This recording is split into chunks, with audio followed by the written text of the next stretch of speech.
Buddham Saranam Gacchami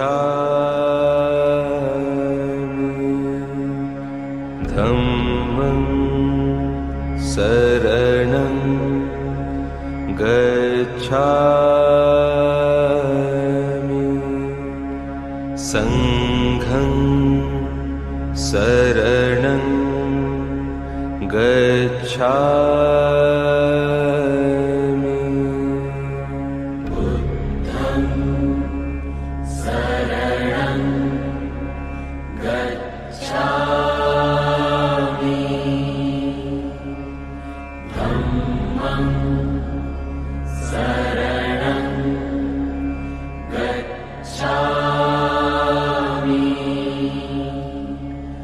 Sangham Saranam Gacchami Buddham Saranam Gacchami Dhammam Saranam Gacchami.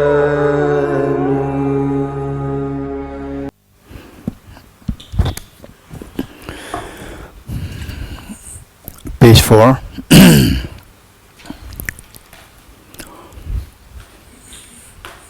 I go for refuge until I'm enlightened to the Buddha, the Dhamma, the Sangha. By my accumulations or practice of giving and so forth, may I become a Buddha to benefit all sentient beings. I go for refuge until I'm enlightened to the Buddha, the Dhamma, the Sangha. By my accumulations or practice of giving and so forth, may I become a Buddha to benefit all sentient beings. I go for refuge until I'm enlightened to the Buddha, the Dhamma, the Sangha. By my accumulations or practice of giving and so forth, may I become a Buddha to benefit all sentient beings. Sanje Jodazo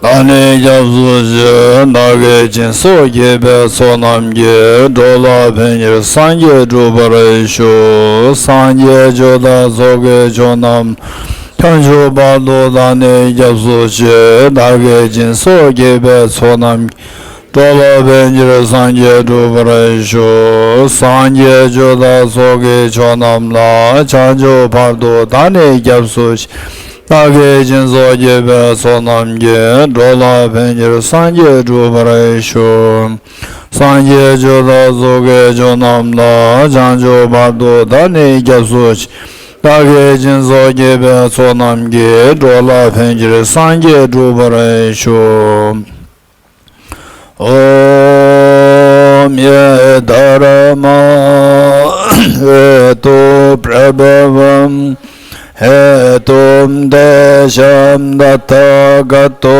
Yavatat Desham Chayo Nirodha Evam Vati Mahashramanaye Swaha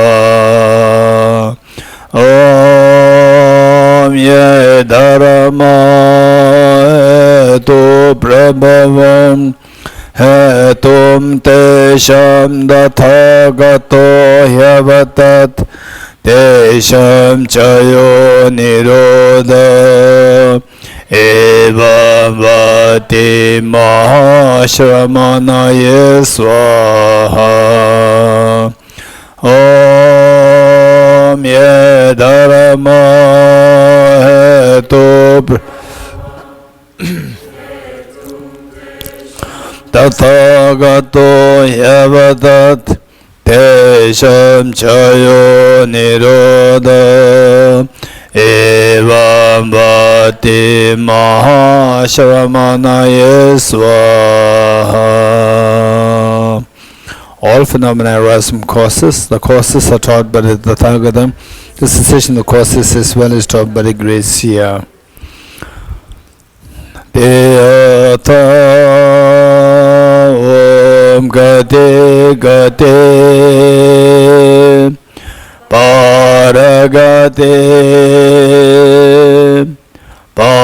Parasam Gate Bodhiswatyatha Om Om Gate Gate Paragate Parasam Gate Bodhiswatyatha Om Gate Gate Paragate Parasam Gate Bodhiswatyatha Om Gate Gate Paragate Parasam Gate Bodhiswaha. We'll read the same text, page 78. Three principal aspects of the path. Okay, is there anybody who likes to share with us what are the three principal paths? Anyone? What are the three principal paths? Yeah, Joala.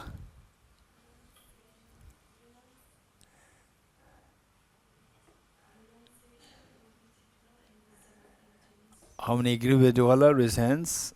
Everybody agrees. Thank you. And here in this text, each of these points are explained under how many topics, how many subtopics? Each one of these 3 points. 3. Okay. Okay, here. Okay. That's nice. That's nice. Why? How measure? Okay, this is for the intelligent people. So for us, not the intelligent people, we will not get it. Is there anybody who likes to be kind? For the people like us, not so intelligent over there?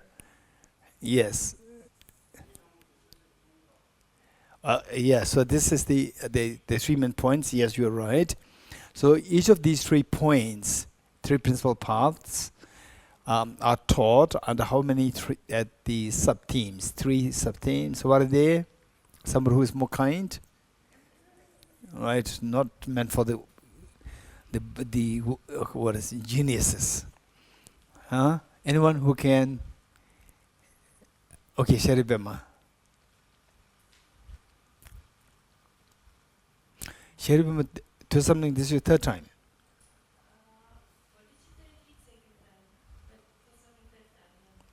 Okay, so now it seems like you are becoming expert in this. Okay, yes, tell me. Why do you generate renunciation? That's I can understand it. Yes. Why means I'm got lost. Okay.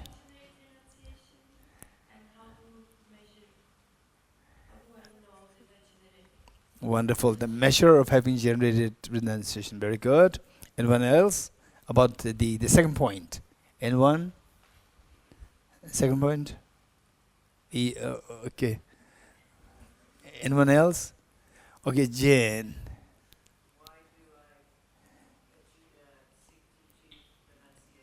No, Boddhicitta.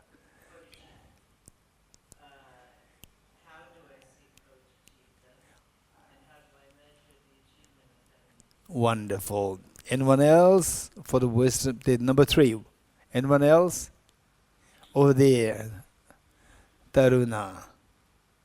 Why do I generate wisdom of emptiness? Yes. How do I generate wisdom of emptiness? Yes. And what is the measure to know have I generated wisdom? Wonderful. Okay, good. So now as you read this, I'm not too sure how many of you have been through this text once more to see which explains which. Right? If you have not been through this, because yesterday you had a lot of things to do, right?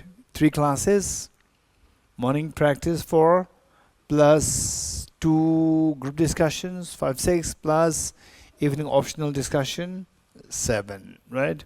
So you had a lot of things to do. You may not get the chance to go through this to see which part explains which of the 9 topics, 9 sub-themes. Okay, we'll read this once more gradually. And say first, whatever is said there, whatever is taught there, see if it I say you can relate this. Okay, this is the three principal aspects of the path, and each one of them being covered under the three sub themes. And later on, again, you go through this once more. Take your time to see which verse the points to which of the 9 sub themes. Okay. Three principal aspects of the path by Lama Tsongkhapa. Let's read this together. I bow down to the Venerable Lamas. As well as I am able, I will explain the essence of all the teachings of the Buddha, the path praised by the conqueror's children, the entrance for those who desire liberation. Listen with a clear mind, you fortunate ones, who are not attached to the joys of secular existence. Strive to make good use of leisure and opportunity, and direct your mind towards the path that pleases the Buddhas. Without pure renunciation, an end to the attraction for the pleasures of secular existence is unattainable. The craving for existence also binds beings, thus from the outset seek renunciation. Reverse the attraction to this life by reflecting on how leisure and opportunity are difficult to find, and how life is ephemeral and without span. Reverse the attraction to future lives by repeatedly thinking of the infallibility of karma and its effects and the miseries of samsara. Contemplating thus, when for an instant you do not admire the splendors of secular existence and remain intent on liberation day and night, renunciation is born in you then. Renunciation, if not tempered by pure mind of Boddhicitta, however, will not bring forth the perfect bliss of unsurpassed enlightenment. Therefore, the wise ones generate the excellent mind of Boddhicitta, swept up in the current of the 4 powerful rivers, tied by strong bonds of karma so hard to undo, caught up in the iron, completely enveloped by the darkness of ignorance, born and reborn in boundless secular existence, ceaselessly tormented by the 3 miseries, thinking of your mothers of this condition, generate the supreme mind of Boddhicitta. Although you train in renunciation and the mind of Boddhicitta, without the wisdom realizes the ultimate reality, you cannot cut the root of secular existence. Therefore, strive to understand dependent arising. One who sees the infallible cause and effect of all phenomena in samsara and nirvana, and restores all focuses on apprehension, has entered the path which pleases the Buddhas. Appearances are infallible dependent arising. Emptiness is understanding that is free of assertions. As long as these two are seen as distinct, you have not yet realized the intent of the Buddhas. When these two realizations are concurrent, where the mere sight of infallible dependent origination concurrently destroys all modes of grasping through definite discernment, at that time the analysis of the profound view is perfected. Furthermore, appearances refutes the extreme of existence. Emptiness refutes the extreme of non-existence. When you understand that emptiness arises in the form of cause and effect, you are not captivated by the views of extreme. O my child, once you have thus realized the points of the 3 principal paths, seek solitude and cultivate strong determination, and quickly reach the final aspired goal.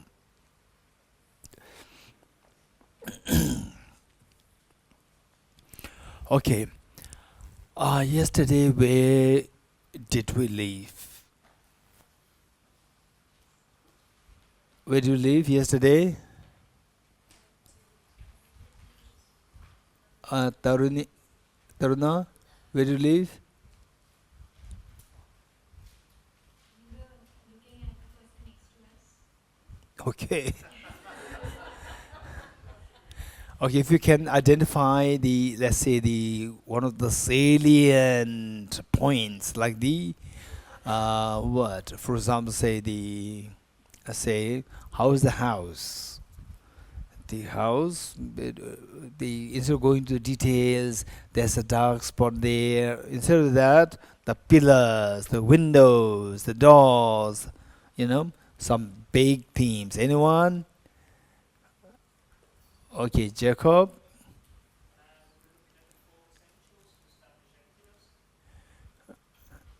Yes.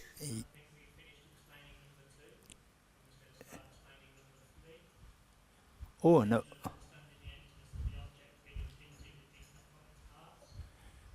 Number 2 is done. So we are on number 3 now. Okay, so we finished number 1. So number 2, finished, not finished. Jacob's not too. Jacob's smart. Jacob's smart. What he said something, and what others gave, he went to the middle way. Right?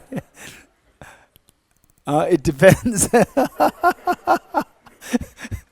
Okay, good.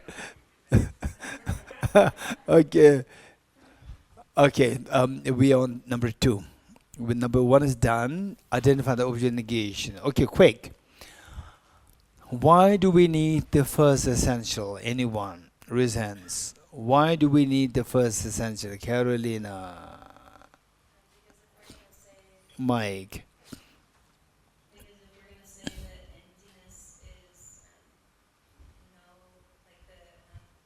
Negation of? negation of objective existence, then we need to know what the object is that we're negating. We have to know what that is. Okay, if you don't identify the object negation well, what are you negating well, then you cannot get emptiness properly. Very good. How many agree with Carolina? Raise hands. Good. Okay. And anyone who likes to share with us as to what is that object of negation? We've identified that well. Now, what is that object of negation? Quick. Someone raise hands. Raise hands. Raise hands. Kamalji? Not sure? Okay, Jill? Yes, Kamalji? The object of negation is what you are investigating. What is that object of negation? Identify that. What is that? What you point to and view. What is that? What is that? In the context of emptiness. I'm not sure. Okay, Jill?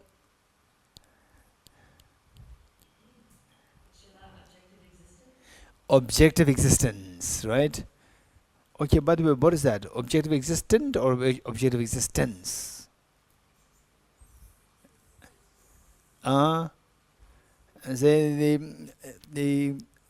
Okay. Okay, Professor William, if I ask you, what is the objective negation of emptiness? Would you say objective existent or objective existence?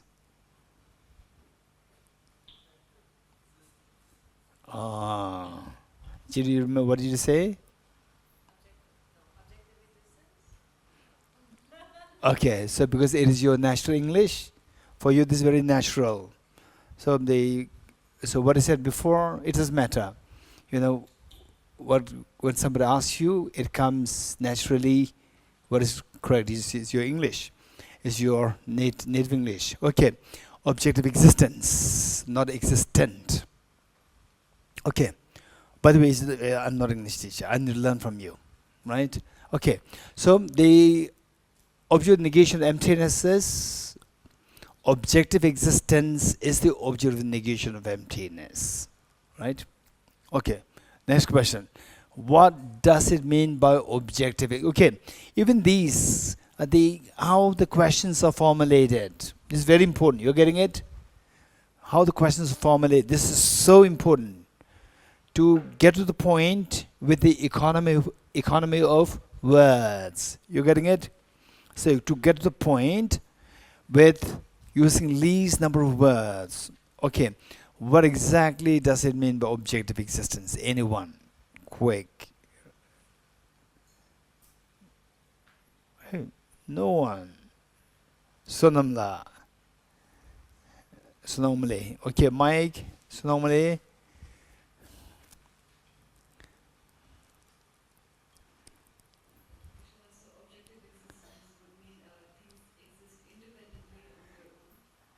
Things existing independently on their own.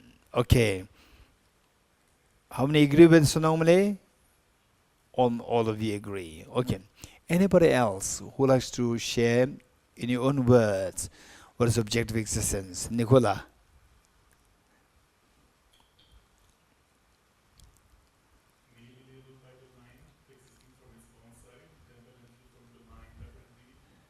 Now I'm confused. Okay, economy words, and you are just opposite. Economy words. But it's not necessary economy words. The best thing is convey the meaning with economy words to get the point across clearly.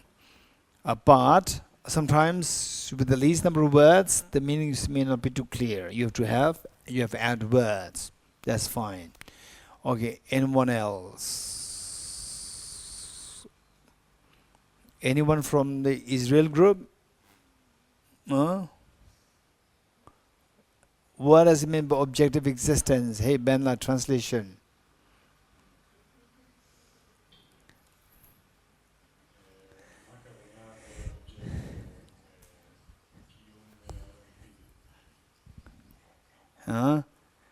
Okay, how many?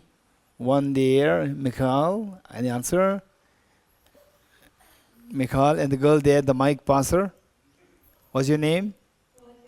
Odin. Odin, Mikhail, and here, Leo and Nama. So, and anyone else? Yes. Iran. Anyone else? Here. Shah, yes. Shah is a male or female name? Both, okay. Like Tenzin. Right. Okay, good. Anyone else? Yeah, over there. I think it's also that things are perceived the same by different people, by different times. This is actually what we really need to think of. This is. Did you follow what your name? Lithal. So what Lithal said, some of you also said last time. This is a very important point, right? The thing that is seen by many people, the same thing. Many people seeing the same thing is the meaning of objective existence. Okay, tell me, how many of you it makes sense? Really sense.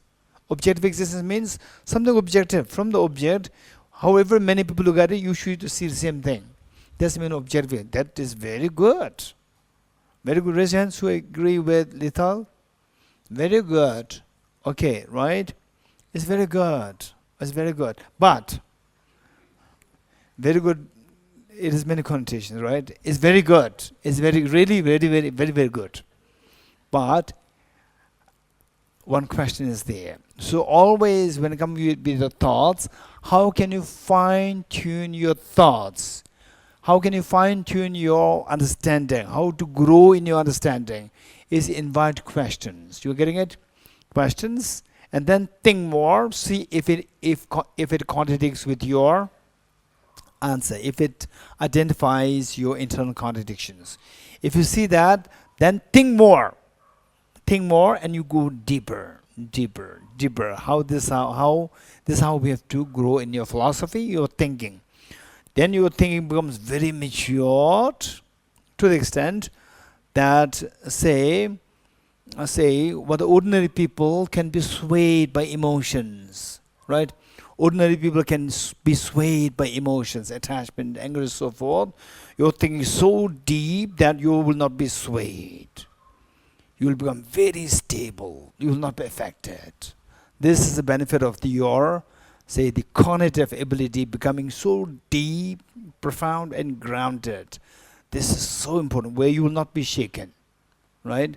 Otherwise, people many people say that, oh, there is one guru giving empowerment, culture empowerment, or this is so rare, right? And may not get this empowerment again. It's so rare. Everybody jumps. But the people cognitively who are very stable, deep, they will not move. They will ask, why should I get it? You getting it? What's the benefit? Am I ready for this? All these questions will be asked. Others will just jump. But those people who are cognitively very profound and stable, they will not jump.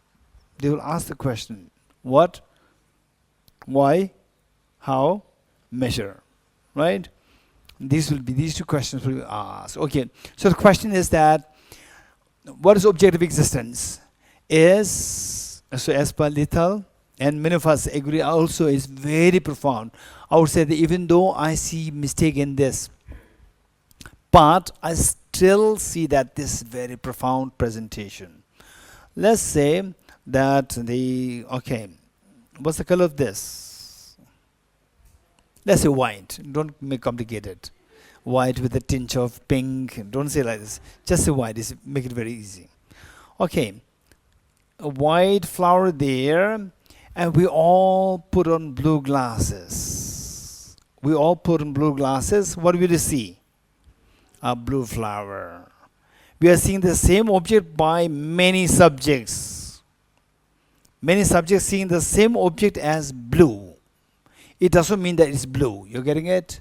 Simply because people agree, their perception agree with the same object doesn't mean that the object exists objectively. Right? The blue is not there. Although we all agree that this is blue. Put on the blue glasses, we all agree this blue doesn't mean there's a blue there. You're getting it? So objective, although there's still, I really appreciate this, and this is not coming from what I said and you are repeating it. No, it's coming from your thoughts. This is so precious. You are getting it? Simply because it is rejected by a reason doesn't mean that your thought is just senseless, meaningless. This is so precious. These are the stepping stones to grow higher. So precious. Okay, good. Now what we said is that how many of you have watched a movie in a movie theater? Big movie theaters. Raise hands. And how many of you have not been to a movie theater? Maybe somebody who is like 16, 17 years old, only with the gadgets. Right? Only with the movie in the phone. Right? Okay, so the elders, like my age, in those days, right, we have to wait for either you go to the movie theater or in the school, you have to wait till the school projects a movie there, right? So nowadays, all the young people, they have everything there. Everything is there. Hundreds of thousands of movies in your hand. Okay. So imagine that you're watching a movie in a movie theater. So the screen is in front of you, and where's the projector? Hey, behind you, right? Okay. Where's the movie? Movie's on the screen. Where is it coming from? It's not coming from the screen. It's coming from Meenakshi, coming from where? From the projector, from behind. You're getting it? Good. Okay. Now look at this flower. Look at this flower. How does this flower appear to you? Does it appear like it's coming from your mind as a projector? Or is nothing to do with mind, it's really there? How does this flower appear to you? It's coming from your mind as a projector? Oh no, my mind is not true. It's really from there. How does it appear?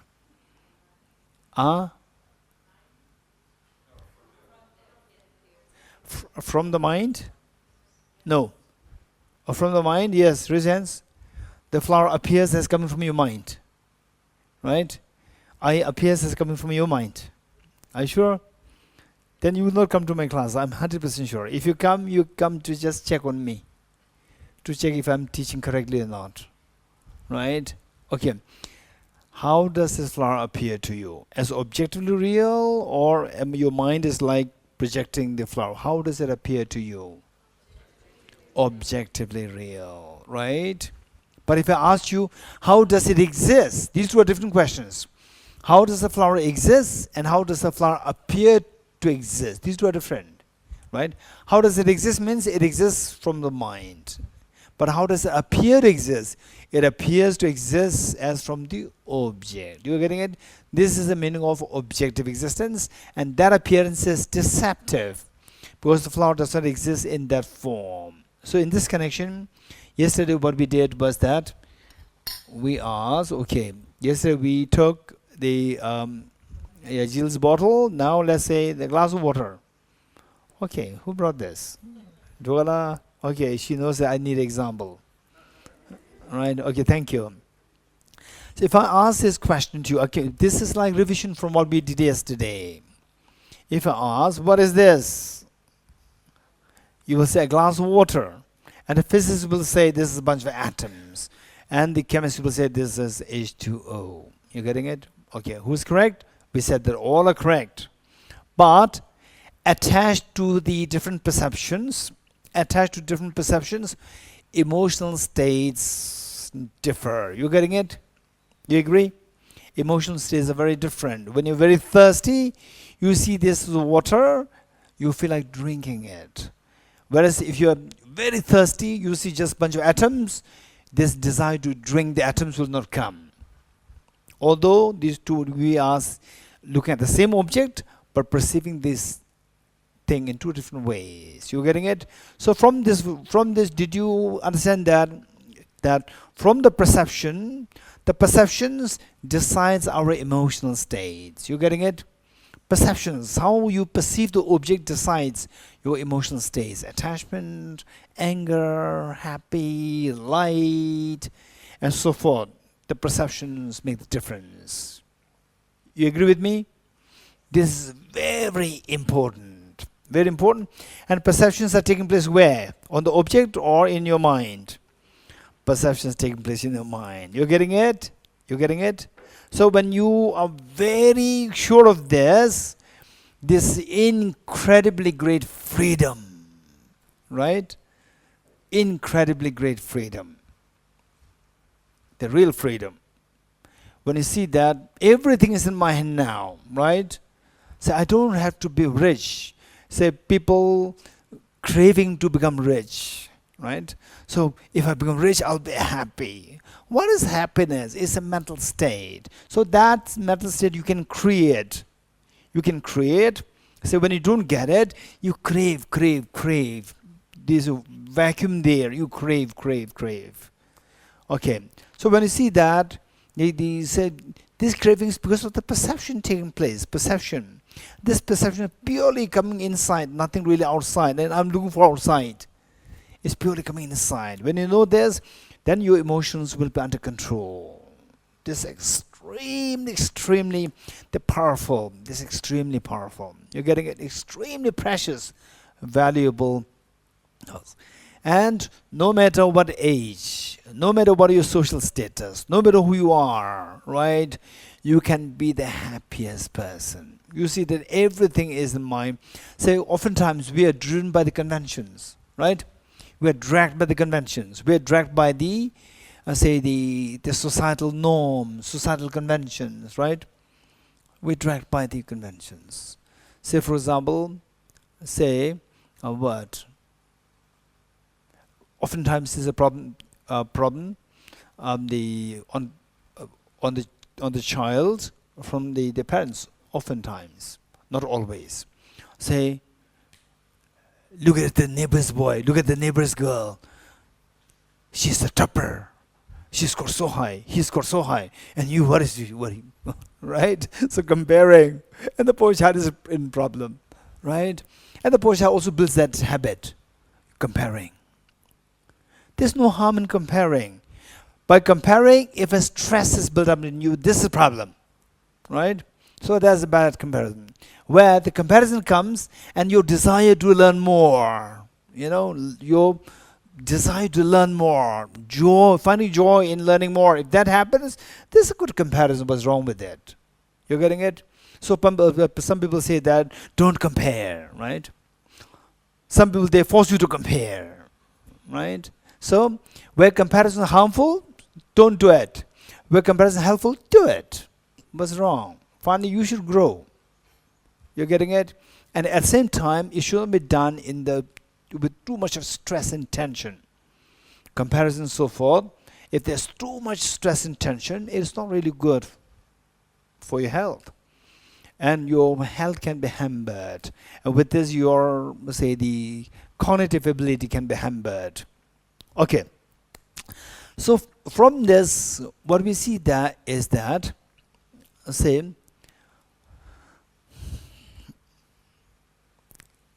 perceiving this as a water, perceiving this as electrons, protons, which of the two perception is closer towards the reality? Reasons. Yes. Perceiving this object's electrons, protons, electrons, neutrons is a closer perception of the object. How many agree with Venerable Tenzin? Raise hands. Rather, instead of seeing this as a water, seeing this water from distance, you can see this is water. But from distance, you cannot see this electrons, protons, neutrons. But under electron microscope, you see this electrons, protons, neutrons. You getting it? So we see that there are two perceptions here. Likewise, from 1 kilometer away from you, seeing me in water, right? Seeing water, a sensible person will think, is that mirage or this is real water? You getting it? So from distance, you are appearing, that object appears as water. Now, how will you evaluate this? You learned it already yesterday. How do you evaluate if it is real water or it's the mirage? How do you evaluate this? You come closer. Okay, look. So which means that you cannot trust your perception from distance, right? So there's a perception from distance and perception close by. There are two things. You agree?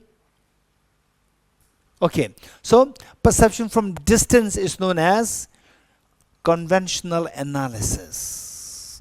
Now I'm introducing the two technical terms. Perception taking place from distance is known as conventional analysis.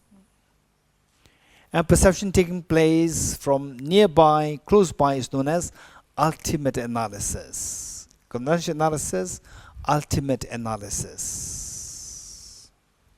Okay, Ben, you will like to translate?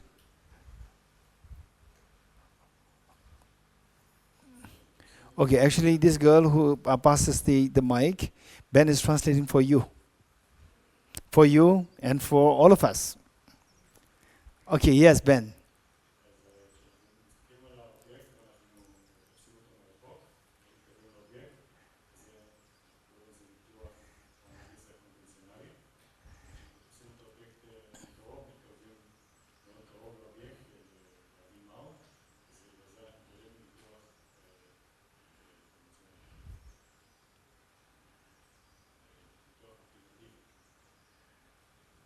Okay. Now, what we are introduced to is your perceptions is of two kinds. Your perception, your mind is of two kinds. Your perception is of two kinds. Your mind, which sees the object very closely, and which sees the object from distance. The mind which sees the object from closely is known as ultimate analysis, and the mind which sees the object from distance is known as conventional analysis. You're getting it? And what would be your next question? What would be your next question? Why the mind which sees the object from distance is known as conventional analysis? Why? You're getting it? All these questions you have to ask. You're getting it? Okay, because that question are coming from me, I'm not going to give the answer. Those from NMC, you know the rule? Hey, NMC, raise hands. Okay, NMC 1, 2. Okay, tell me what's the rule? You know the rule, NMC 2 people? Yes, Jen, what's the rule? Yes, you're getting it. So therefore, don't allow me to ask question. When I say what's the question, you have to ask question very fast. Right? If you don't ask question, I'll ask question. Then you will not get an answer from me. Right? Okay. So what did I ask? Why the perception from distance is known as conventional analysis, and why the perception close by is known as ultimate analysis. Right? Who asked the question? I asked question. So don't expect the answer.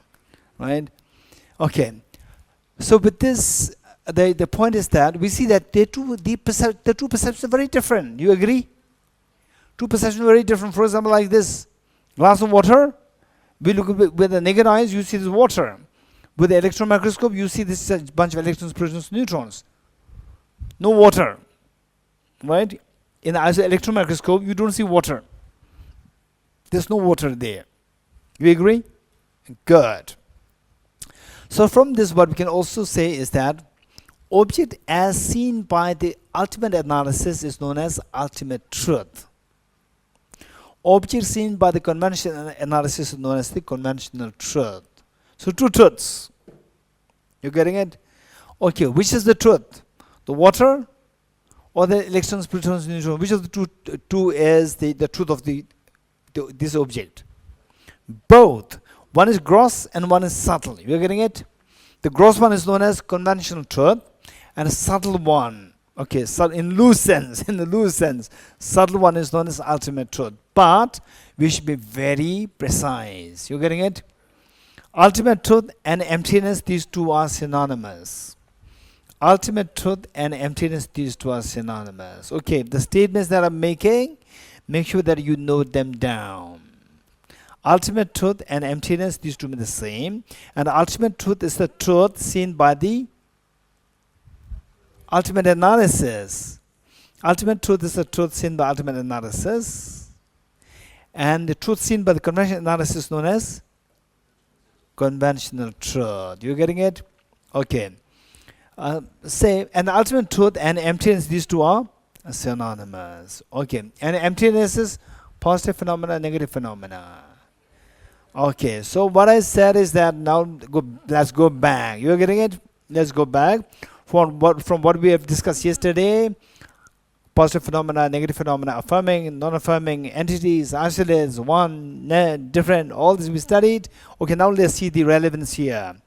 Say, what is this? Hey, tell me, what's this? Glass of water. And if you look at this through electron microscope, what do you see? Electrons, protons, neutrons, or atoms, right? Okay, which of the two is seen by the conventional analysis? Water is seen by conventional analysis. Therefore, what is conventional truth? And what is seen by the mind through close inspection? Atoms. So what is that? Ultimate truth, conventional truth. Ultimate truth. Ultimate truth equals emptiness. Ultimate truth equals emptiness, yes? And emptiness is negative phenomena, yes? Electrons, protons, neutrons, negative, positive. Okay, now look, you see problem here? Okay. So look, this is the benefit of studying positive, negative phenomena. If you do not learn this, you say, okay, atoms, now we are ultimate truth, finish. Right? It is not ultimate truth at all. If you remember, what I said is in the loose sense. You getting it? This is the qualification that I added in the loose sense, which means that technically it may not be correct.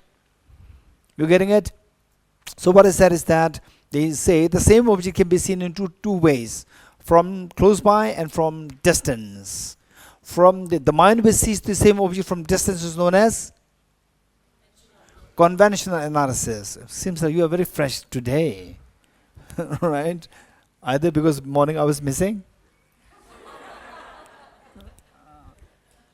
Right? Okay, you look so fresh. I'm so impressed. Okay. So the same object seen from distance. The mind which sees the same object from distance is known as conventional analysis. And the object that is seen by the conventional analysis is known as conventional truth. So in this case, the water is the conventional truth, because what is the one that is seen by the mind from distance, or the conventional analysis. Now, what is the same object when looked at from close by? That mind which sees the object from close by is known as ultimate analysis, and the object seen by that mind is known as ultimate truth. So what is seen by this close by mind, the mind close by this object, is atoms, electrons, protons. And then by what we learn, that electrons, protons, neutrons should be the ultimate truth. If that's ultimate truth equals emptiness. So it should be emptiness. Electrons, protons, neutrons should be emptiness. If the emptiness should be negative phenomena, while electrons, protons, neutrons are positive phenomena. So there's a contradiction there. You getting it? How to resolve this contradiction? You're getting it? This is the point. How many of you followed the chain of discussions we had now? How many followed that? Good. If you have not followed, don't worry, I'm going to repeat this. You getting it? Okay. Now, let's say that with this, what is this? A flower. With respect to the flower, I'm not asking the electrons, protons, no. With respect to the flower, you say, whatever statement that I made, you say yes, no. This is a flower. This is not flower. No. Okay. So now, with respect to the flower, let us associate our discussion around the flower, nothing else, right? Say with your naked eyes, you see this as a flower. Through electron microscope, you see this as? No, I do not ask you to speak of atoms. No flower, right? No flower there, right? Okay. With naked eyes, what is this object? Flower. Through electron microscope, what is this object? No flower, right? There's no flower. So with respect to the flower, you're getting it? With respect to the flower, with respect to one particular object. Okay. Flower or no flower? So now, what is that mind which sees the object from distance? Convention analysis. With respect to flower, what is that object seen by the convention analysis? The flower. So the flower is the conventional truth. Now, what is the object seen by the mind which looks at the object very closely, like electron microscope? No flower. You getting it? No flower. No flower. Okay. So, no flower is seen by which mind? Ultimate analysis. And the object that's seen by ultimate analysis known as ultimate truth. So, no flower becomes the ultimate truth. You getting it? No flower becomes the ultimate truth. But, no flower with respect to flower exists or not? Yes. But you said no flower. Flower exists or not? Flower exists or not? Conventionally, otherwise it doesn't exist. It does not exist. Don't forget the two lines with which we began our talk, began our course. What are the two statements?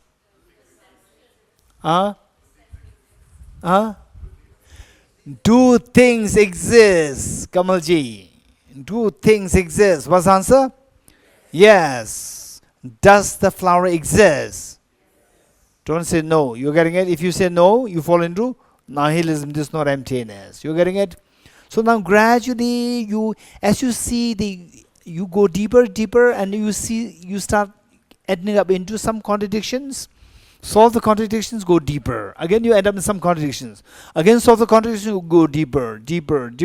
This is how your knowledge deepens. You're getting it? Okay. So that's what we said is that with respect to the flower,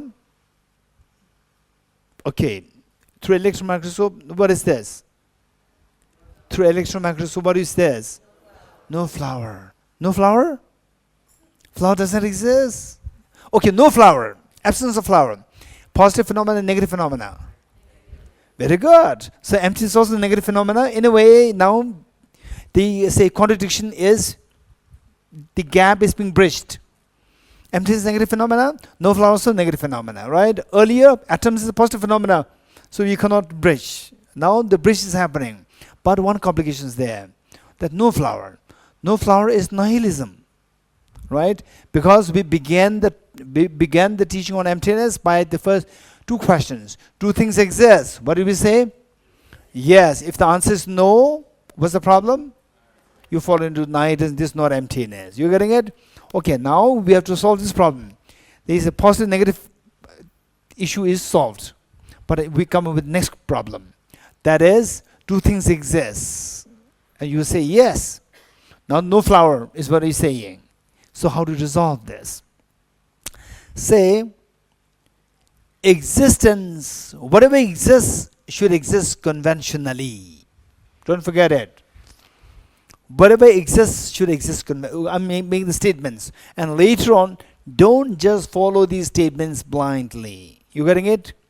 Don't follow these statements blindly, but don't reject these statements either. Right?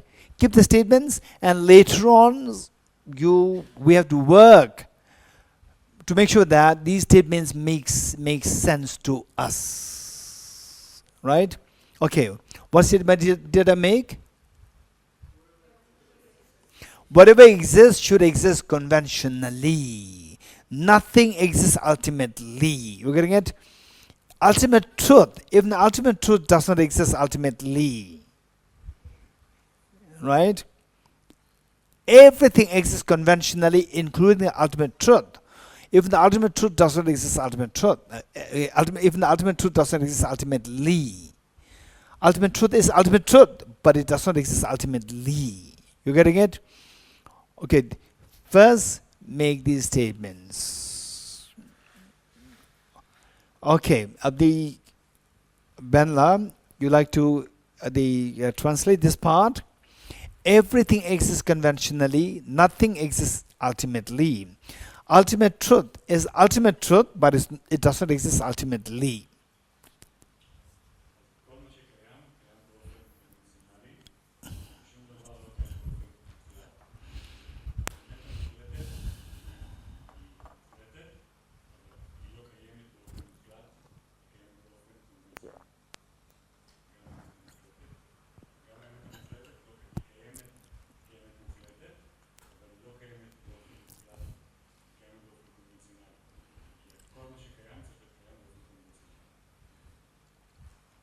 Okay, my question to you is, say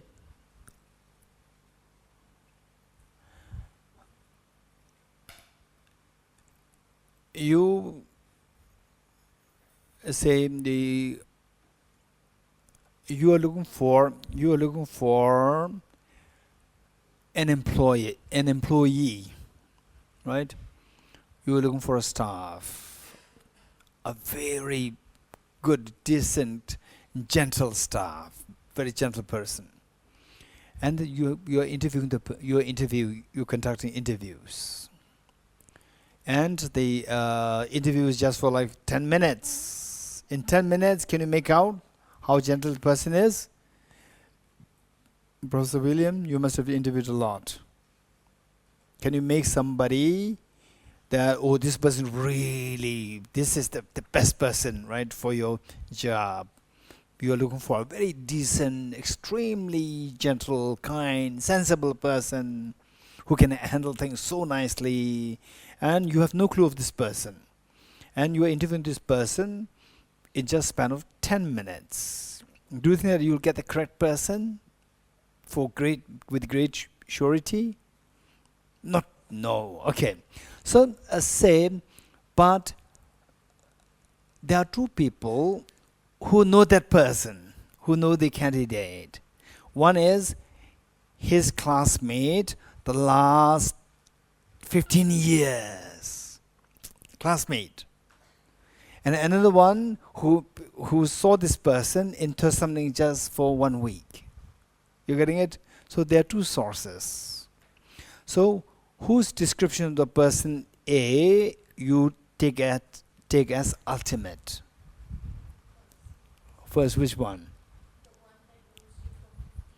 How many agree with Kamalji? Raise hands. Mikhal, what will you say? Same. The second one. Second, why?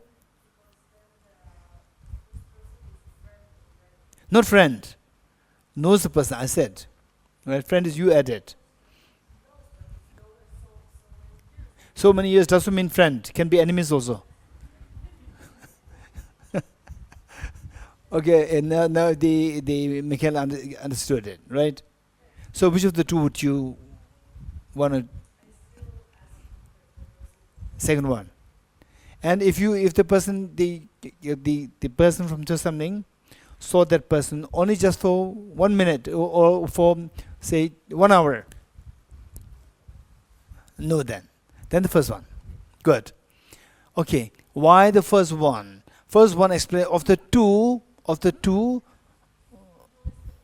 The first one knows the person A so well.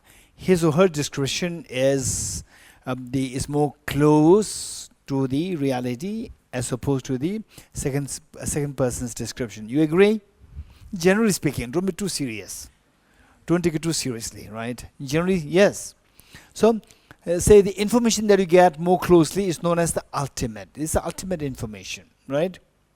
And the information that you get from the, say, more distance is less reliable, conventional. You're getting it? Okay. So, which of the two perception is more close? Seeing the no flower or the flower? No flower. You're getting it? This is more close. So, this no flower is seen by which mind? The mind which looks at the object very closely, or in other words, the ultimate analysis. You're getting it? Okay, don't think that I'm sharing a story. It's a technical point. You have to remember the point. You're getting it? So, no flower is seen by the ultimate analysis. If the flower does exist ultimately, you're getting it? If the flower does exist ultimately, it should be seen by the mind which sees the object very closely.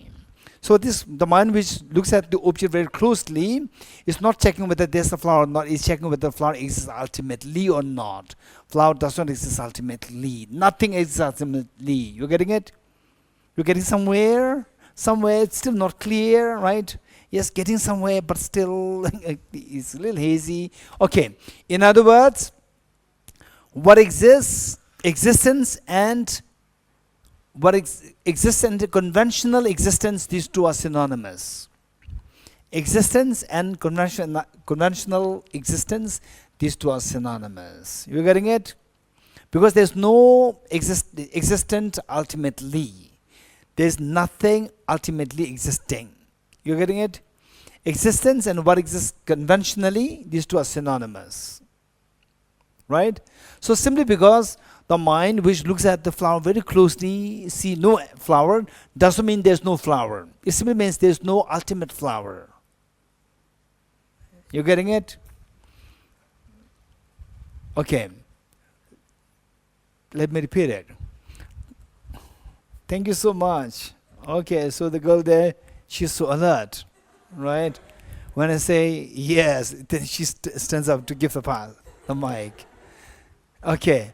So let's say that the mind which looks at the object very closely, that mind is known as ultimate analysis. And this mind, what it is looking for is it is looking for the object if the object exists ultimately. It's not looking for the object just per se.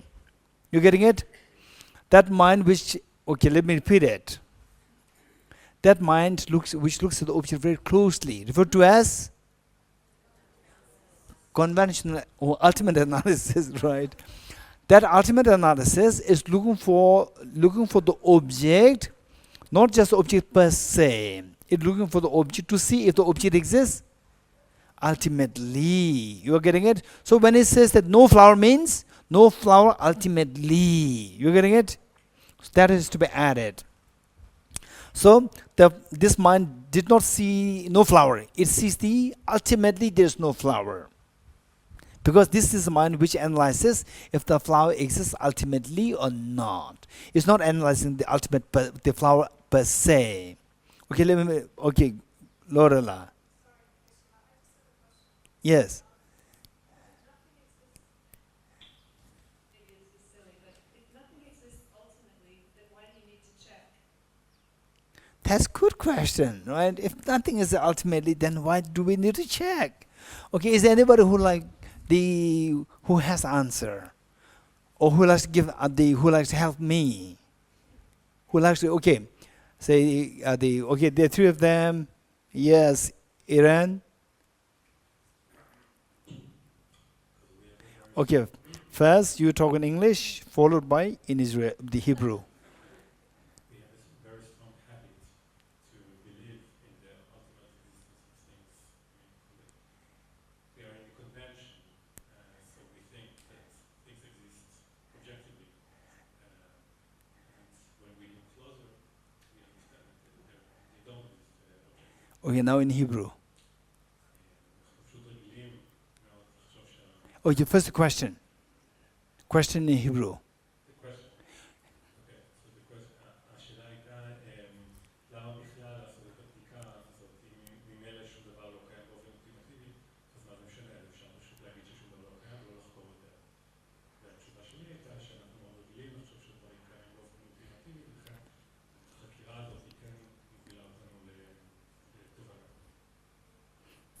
Answer given. Both. Perfect. Okay. Now, Benla, what's your answer?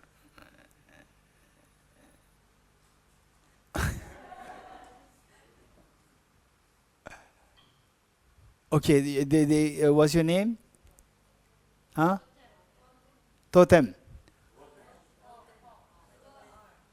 Rotem. Rotem, you make a note. Yeah, you make a note. Yeah. Yes. The Benla. No, don't agree. Yeah, just pick your point. Although we can know intellectually things don't exist objectively, only emotionally, but still the things appear as convention to our mind. The convention, the appearance is very strong. So in order to mitigate this strong appearance, we need to make our mind really look for the object in order to dissolve our belief that our appearance that the object exists. This is why we actually look for it. Okay, now in the Hebrew.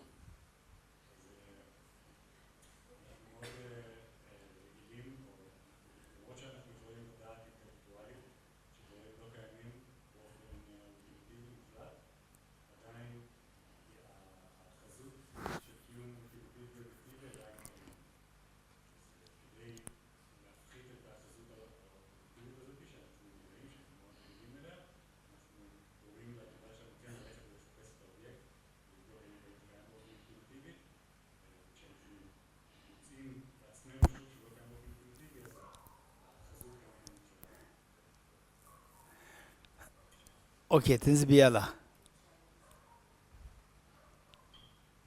if things existed objectively, if there was objective existence, then they would exist ultimately. They would be ultimately existing. Yes. Because things are empty of objective existence, Yes. that is why they don't exist ultimately. That is why we need to check. So we can check. No, the question is, if it doesn't exist, why should we check?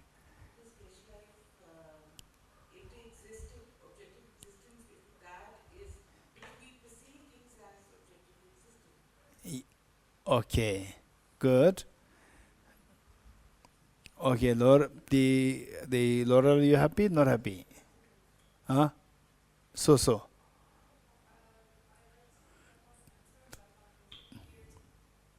like Benoit's answer about how things appear to exist objectively, and because also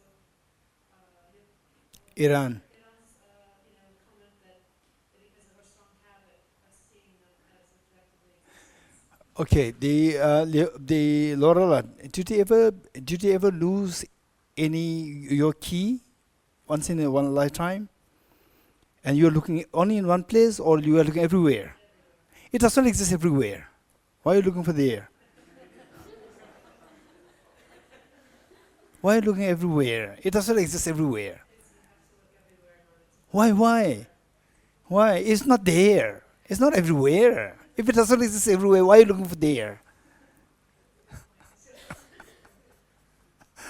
Okay. Okay, good. Okay, this is good question. This is good question. Okay. What's the practical use? Okay. What's the practical use, Jacob? What's the practical use of this? From my understanding, we're trying to realize emptiness to remove the self-grasping ignorance, remove delusion. Obviously, if we can't be free from the suffering these causes, it can happen to these causes. Okay. You got it? Okay. Perfect. Jill, you want to say something? Oh, you got it? Okay. Good. Okay, now, so what we're doing now?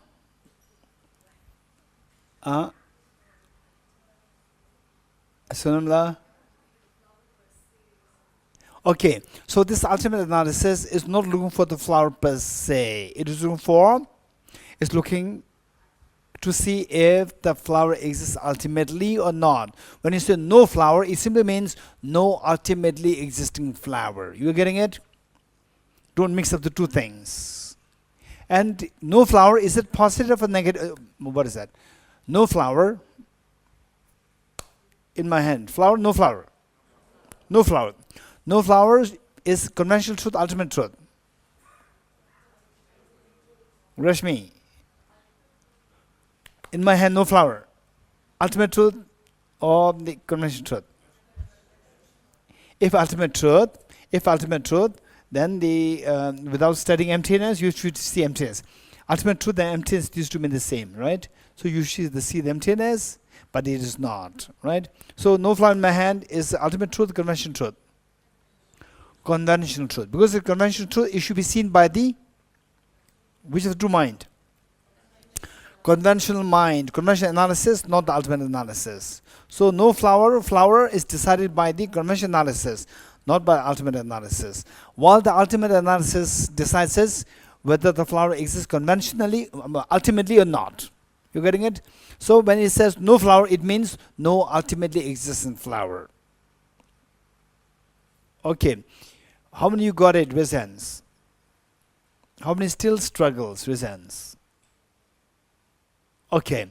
How many you got it? Raise hands. Okay. Drishti, you explain.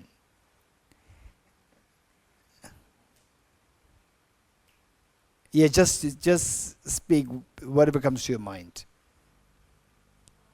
What I have understood is that the existence of the object is only decided by the conventional analysis. Very good.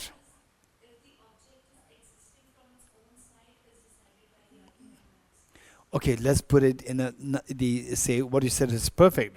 But only things to avoid confusion in other people, to see if the object exists from its own side, or to see if the object exists ultimately, is decided by ultimate analysis. So when you say that no flower, and when ultimate analysis, when it says no flower, it means no ultimately existent flower. It doesn't mean no flower per se. No flower per se is conventional truth, ultimate truth. Conventional truth. So it is decided by the conventional analysis, not by ultimate analysis. Professor William, you got it? Okay, yes. I'm still having trouble with your example. Ah. So my answers to your questions would be different than the answers that other people gave. Yes, which question? You pick us the flower. Yes. That's a flower. Yes. Okay. Now, we put it in the microscope. Yes. What do we see? Yes. I'd say a flower. If I'm a botanist and I look into the microscope, the flower doesn't disappear from me. I finally say, now I'm looking at the flower. For me, they're both conventional. Let's say They're two let's say that you are not a botanist. Say that you are astrophysicist, or not astrophysicist, particle physicist. Through electron microscope. By the way, the botanist will not look at the flower through electron microscope, right? I don't think electron microscope is used by the chemist even. It may be used only by the physicist. But eliminate. Okay, biophysicist. That's true. Okay, biophysicist. Let's say that when you look at it through electron microscope, the flower disappears or not from your sight. It doesn't disappear. The flower. It looks different. It looks different. Very good. Perfect. In what way it looks different? Tell me. I see it more closely. I see the parts of the flower No, with the electron microscope. Under electron microscope, what do you see? in a traditional microscope. Electron microscope. In an electron microscope. Yes. Sure, I'm seeing atoms. I'm seeing. You don't see the petals. No, I Don't see the flower. I'm seeing what we can't see You don't see the flower. with the eye. But Yes. that's why I'm using the electron microscope. Yes. The flower Exactly. I can't see with my naked eye. Yes. So what you can see with the naked eyes from the aeroplane, you are looking through the same object through your naked eyes. Do you see a flower? From aeroplane. Down. My eyes aren't that good. Well, is there anybody who is confident that from aeroplanes you can see the flower? Huh? It depends. From high level, say low, high, that you decide. What I would say is like 900 kilometers per hour. At that distance, it should be very high. It should not be low. You getting it? It depends, right? Yeah. Okay. So you don't see that, but still you are looking through your naked eyes. Simply because you use naked eyes to come in contact with the object doesn't mean that you should see a flower. You getting it? Even with naked eyes, you may not see this flower. But naked eyes with the specific distance. At a specific distance, you see as a flower. Okay. So now from distance, you see this as a hall.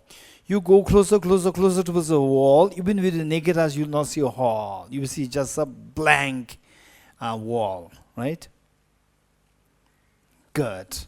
Okay. So with this in mind, if I ask you, say, through an electron microscope, what are you seeing? You see just electrons, protons, neutrons, or atoms. That's it. No flowers. You getting it? It doesn't mean that there's no flower. Flower does exist, as you said. The botanist will say that yes, there's a flower there. The flower does exist. So the botanists, they are using the conventional analysis. And you are, with respect to the flower, you are using the ultimate analysis. This makes you not see the flower, not because the flower doesn't exist, because the flower doesn't exist ultimately, and your job is to see if the flower exists ultimately or not. The botanists, their job is to see the flower exists or not ultimately or ultimately not. So for them is whether the flower exists conventionally. So botanist says, yes, the flower exists, which means it exists conventionally. So whereas through electron microscope, the flower doesn't exist, it means it doesn't exist ultimately. You getting it? Okay, good. Yes.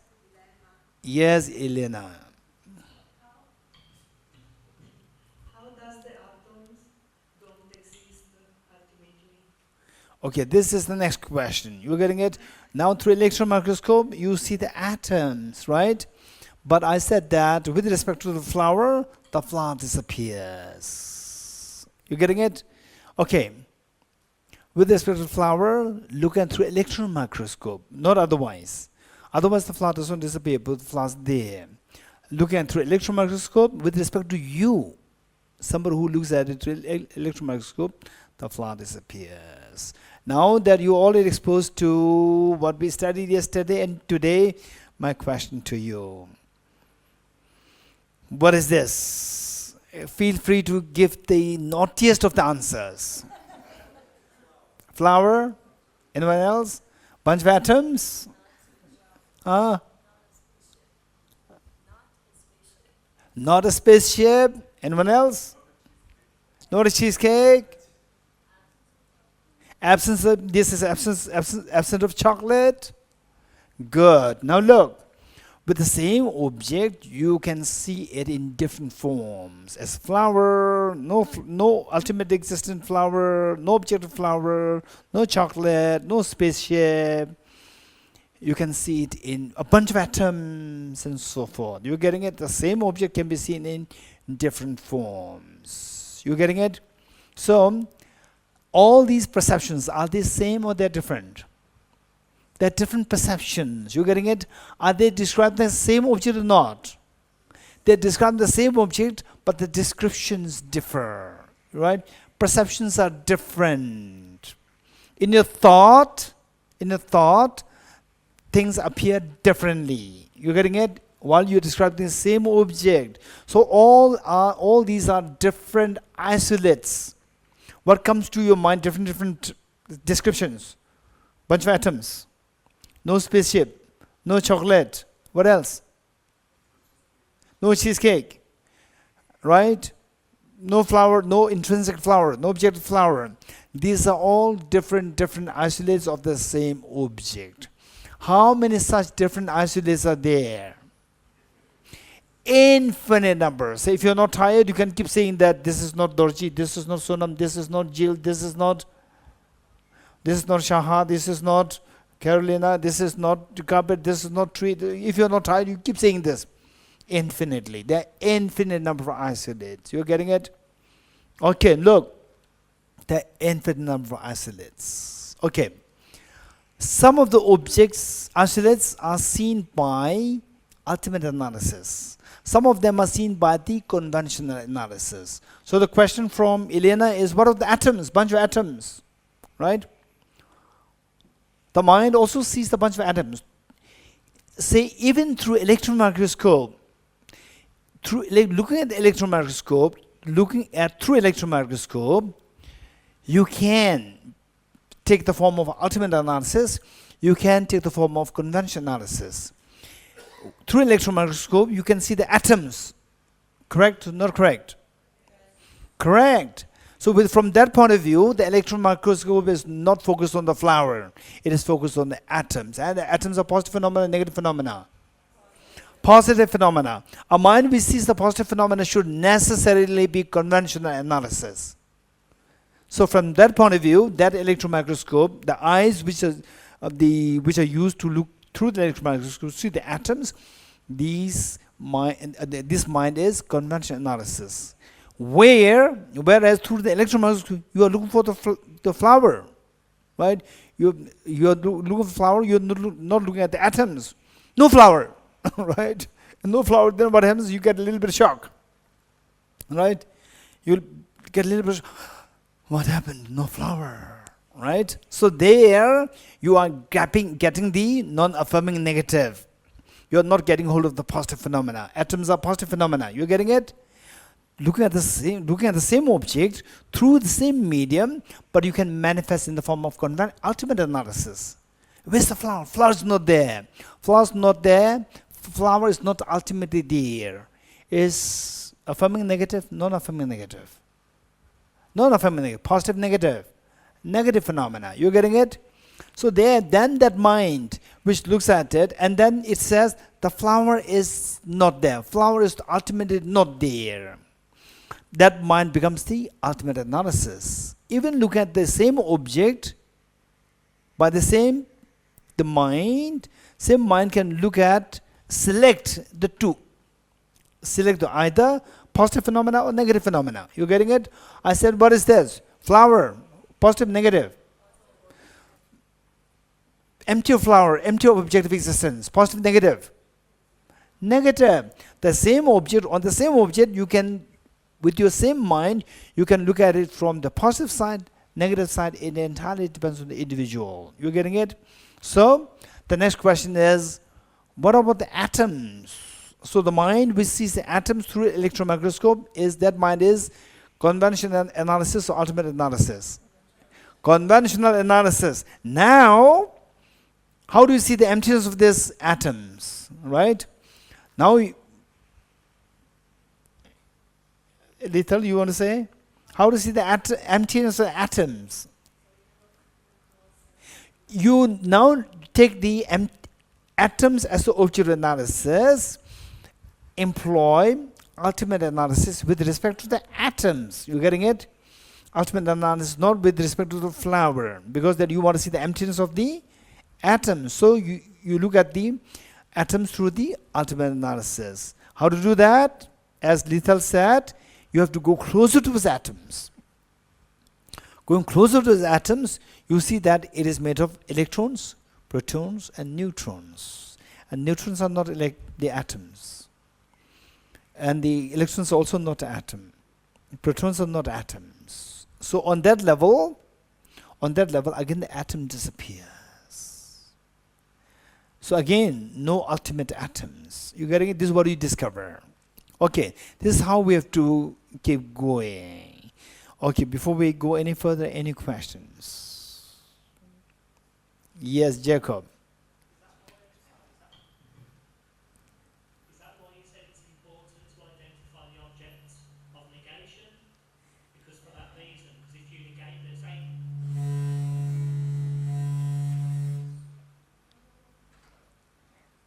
Is that why you said it's important to identify the object of negation? So if we're negating the flower, we get to the conventional atom, or the conventional petal, or the conventional... We're not negating flower, we're negating the... Sorry,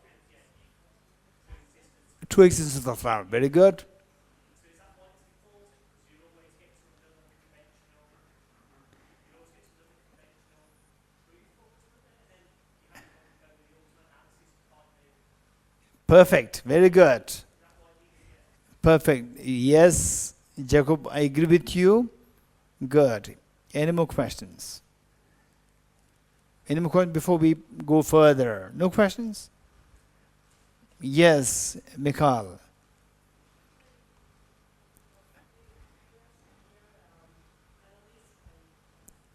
We're doing the analysis by looking. Yes. I asked about touching. Oh, that's interesting.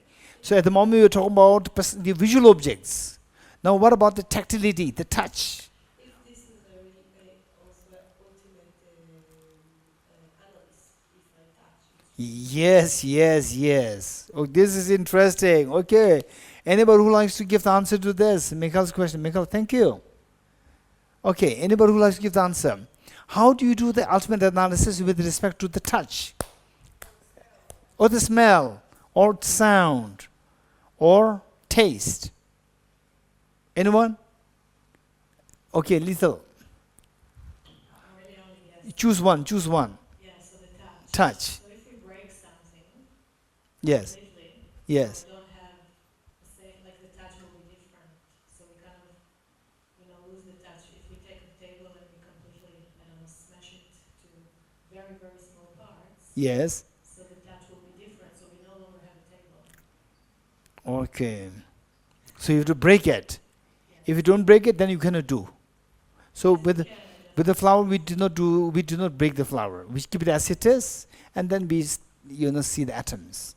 So for the touch, we have to break it. That's the only way. So the electron, we cannot see the emptiness of the electron. We can break it. I don't know. Can you? Thus far, electrons, nobody could break it. Thus far. Maybe when you become Buddha, you may break it. Otherwise, physics cannot break it at the moment. Electrons, right?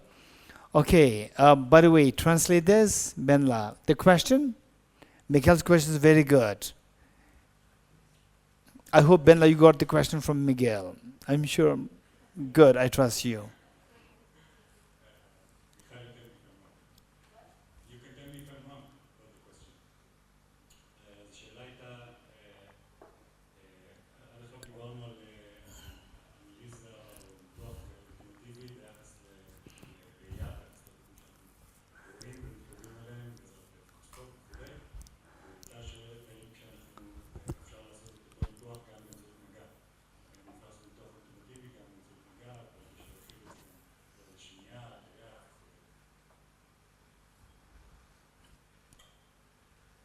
So what? What do you translate? You translate question or the answer together? Question only. So the lethal's answer you gave, not gave. Give yes. Oh, lethal, you can speak directly. But don't add. Don't add. Keep it concise. What you said before.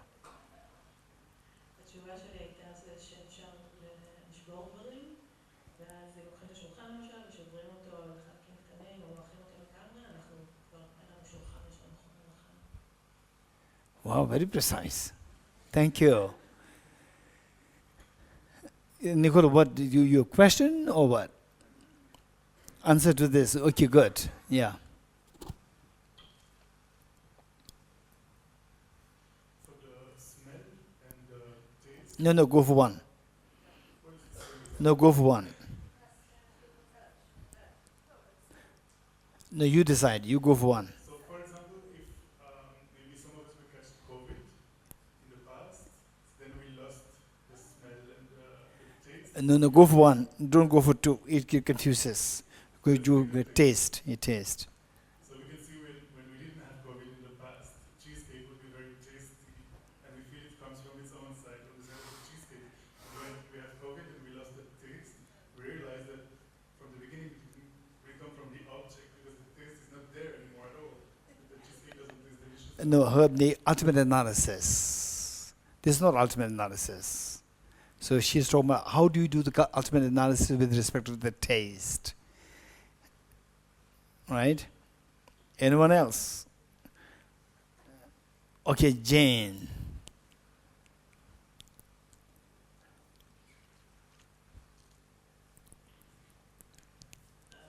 My only thought is that we're doing ultimate analysis with the mental consciousness, not Through the mental consciousness. mental consciousness, and not the sense consciousnesses which are touching. No, flower is the flower is seen by your eye consciousness, Right, but the emptiness of the flower is done by the mental consciousness. Likewise, emptiness of taste can be done by the mental consciousness.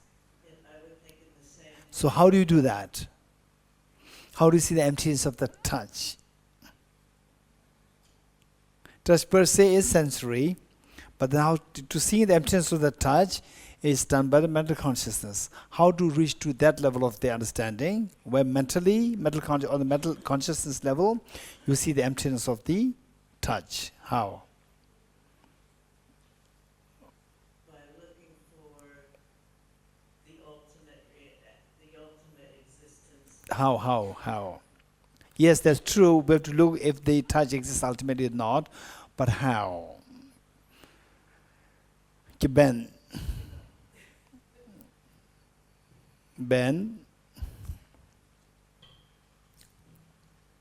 I'll try to show that with the touch. So let's say I take this pen as an example. Yes. And I touch the pen like that. If I don't look at it and I touch the whole pen, then I can figure out that it's a pen. Yes. But then if I want to check if this tactile object exists ultimately, then I need to somehow go closer to the object with my tactile sense. So by going closer towards the object, I can touch only one part of the object. And if I touch only one part of the object without knowing previously what it was, then I cannot figure out whether it's a pen, it's like part of a chair or a stick or whatever. So, So it's not, so for me, at the moment that I touch only one part, then for me it's not pen, pen is not there. the pen is not tactile object, right? Yep. We are talking about the tactility of the pen. We are not talking about the pen per se. Huh? How? So activity of the pen, if I touch the whole pen, the whole surface, I see it as a pen. My body sense, my mental sensation figures out that it's the activity of the pen, not of something else. And then So tactility of the pen is different. A smooth, rough, what? Is very different? the activity of the pen Yes.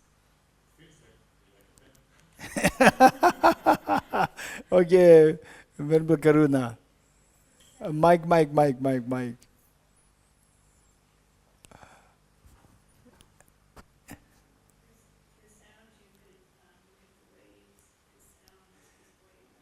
So now you want to do with the sound. Okay, let's say sound. Is okay? Good. Okay, sound is a wave. Yes. When you look at it more closely, you see it as wave. So, and wave has the up and down. What do you call it?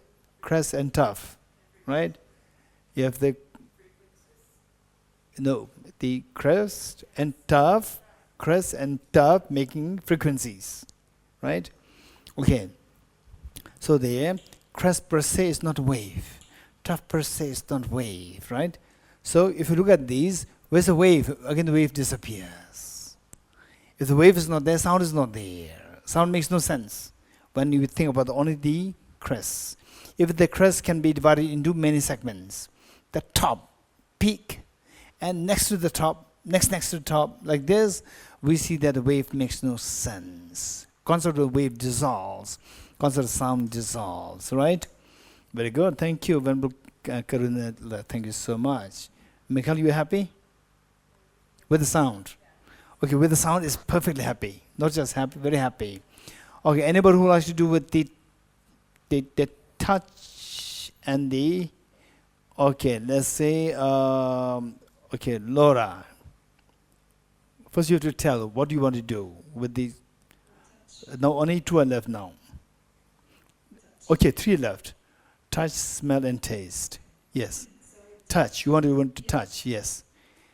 So with your fingers touching your leg, and you have, like, say, 2 millimeters of surface of your fingertip touching your leg, you're feeling it as one touch, but you could break that down into each, maybe even like millimeter of your fingertip touching your leg is also touch. And so each part of that touch, those 2 surfaces touching, each have sort of like billions of different atoms touching each other. So that touch is composed of so many parts. And not only that, the feeling that you're getting from that touch, you're only feeling a very sort of gross body sense feeling from the general full fingertip touching that 2 millimeters of leg. You're not actually even feeling each atom of your finger touching. So you can see how it's very gross. And the parts of it, if you go closer to the parts, you can see that that touch itself is empty in that sense. Mikkel happy? How Laura did is just amazing. Mikkel not too happy? So basically the idea is that with the touch we see that what is touched and what touches. What touches is your, let's say, the hand, body, whatever. And then what is touched is the surface of another object, right? And then they say what we call as a touch.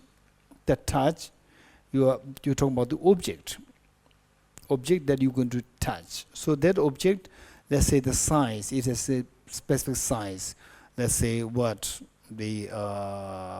say round, or square, 1 foot by 1 foot. 1 foot by 1 foot, we can break this into smaller,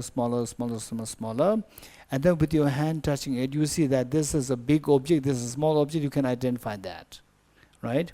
So on that basis, even what we say as big can be split into smaller. That way, on these the smaller levels, what we see is a bigger touch disappears. Right? This is a wonderful analysis. So now I think the taste and the smell may be a little complicated. Anyone?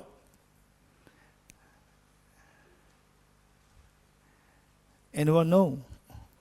Okay, Jacob. Jacob, what? Smell or taste? I don't think it really matters. No, you choose one. I'll go with taste. Taste, yes. This is just a guess. But could you not use the emptiness of the eye, the emptiness of tasting, the emptiness of what's, the organ that we're using for that sensation? So, for example, the tongue is composed of many different particles, different taste buds, different, that's what tastes the object. We put the word taste, we perceive the taste, our tongue, our body. So, looking at the emptiness of our aggregates, would that not? So the taste as the object versus the mind which sees the taste. You see the emptiness of the mind. You see emptiness of the subject. Is what I'm saying? Yeah. That suffices seeing the emptiness of the object. Is what I'm saying? Yes, could you not swap it around instead of seeing the food as the object? Obviously, the mind is the subject. Yes. See the tongue as the object. Yes. No. You see the tongue tasting the food. Tongue tasting the food means the food is the object and the tongue is the subject. But then if you go back again, so once the food's in your mouth, then can you say, okay, Say, okay, now I'm tasting the food on my tongue, right? So I am the subject, and the food, they say the taste that you feel in the tongue is the object. But what about the cheesecake? Taste of the cheesecake? well, I suppose that Depends. depends on the person. It entirely depends. No, so your philosophy is more close to the Vaibhashika philosophy. Vaibhashika, they say that No need to think of the emptiness of the all. Just think of the emptiness of the self. You interact with all the objects. You see the emptiness of the self. That suffices. For example, right? Sound of clap. I, the person, the phenomena. Don't talk about the emptiness of phenomena. Self is a phenomena. No need. Just self is a person. Dissolve it. No sound. Sound of the misery stops. Just see the emptiness of the person. That suffices. But Mekal is interested to know also the emptiness of the object, right? Yes. Iran. Mike. If you take a soup and you eat it when it's cold, it's not the same taste as if you eat it up and it's warm. So you can change the condition of the object. Say it again. Take soup Soup, yes. when it's very cold, it's frozen. Okay, frozen. It's not exact, it's not the same taste. Frozen is not a soup, right? But it's still, I mean, you take the object and you just Okay, let's say the. eat it. Okay, say which is frozen, and then you heat it, then it becomes liquid. The taste is different. The taste is different. So So it means that there is no objective taste. no, it is a change. The taste changes. It doesn't mean taste is empty of objective existence. You getting it? So you are going to the minimalist inadequacy, right? Minimalist inadequacy. Simply by seeing that the taste is not permanent, it changes, doesn't mean that you get emptiness. Because this falls under minimalist inadequacy with respect to identified object negation. Anyone else? Okay, Tenzin La. Tenzin Shala? Since I like cheesecake too, so I try to try Yes. cheesecake. So piece of cheesecake, you know that. Yes. And but cheesecake made of flour and butter and sugar or salt, the ingredients. Yes. Milk. The cheesecake, mostly, the taste of cheesecake disappears. You only get the sweet, salty, or buttery taste. Okay, that's interesting. That's interesting. Cheesecake taste is made of these days combination, right? So you break the but then you say, so this isolation happens before they're mixed. So she's talking about the mixed taste. Mixed, there is another compound, right? Honey. You pick up just one taste, not cheesecake. You are smart, right? Honey, one taste, no mixture. So how do you see the emptiness of the taste of the honey? Carolina, you'll try. Yes. I mean, even the honey, though, you can pick up different flavors from that depending on what flowers the bees went to. So it actually changes the taste of the honey. So if you go deeper into it, the honey might naturally taste like lavender. So you can't say that the honey just ultimately exists. It also has micro tastes in it. Like what? Like what? You can pick out the sweetness, you can pick out the essence of whatever flower or plant. But No, essence of flower is not the taste. From there, the one particular the honey comes. How do you see the emptiness of that particular honey? but is the question, how do you see it, or how do you taste The taste per se. Emptiness of the taste. Yes. Okay.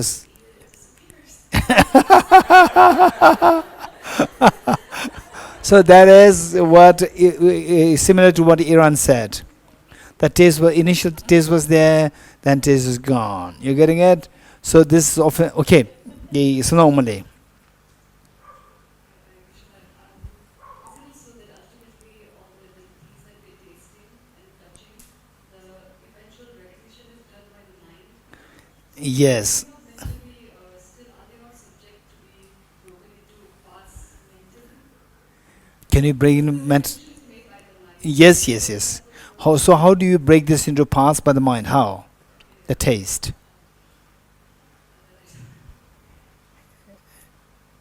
Okay, Jill. The example that we use for the flower, in that same example cannot be used for the taste also because Yes, apply.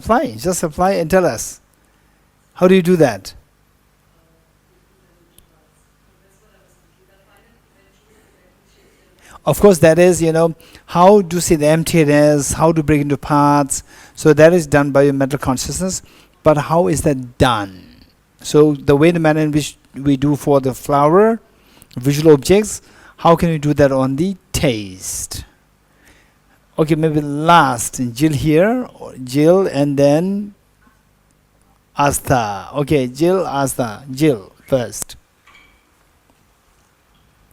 Maybe I'll try smell. Good smell, fine. We've got a really nice Yes. the same idea in chemistry lab about photospectrometry, mass spectrometry. So there's a number of ways you could take something like perfume, I'm thinking, for example.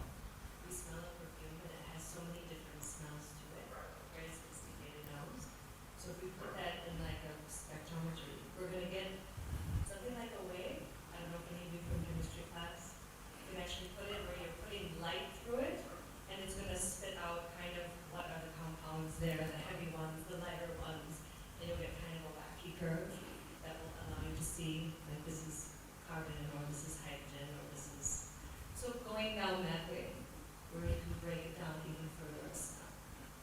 Okay.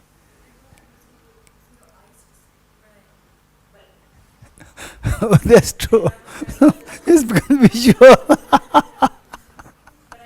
guess if you keep breaking that down into an elemental level, again, we're going to end up with Okay. In fact, I agree with Jill, but this debate is very strong. So what he's seeing is the wave is visual, right? It's not the smell. Okay. So, but still, I agree with what Jill said. Okay. Last, Asta. on the good point, the taste. Yes. I think we, all of us are fond of some Sweets. sweet or anything. Yes. Some everyone has his or her favorite. Taste. Yes. So it happens with me also. Like if I remember any kind of sweet, the taste comes in the remembrance of that sweet makes us feel the taste on our tongue through the saliva, and the mind, perceives that this is the kind of taste we used to have when we eat that sweet. So mind is also working and the tongue is also working, but sweet is not there. What is not there?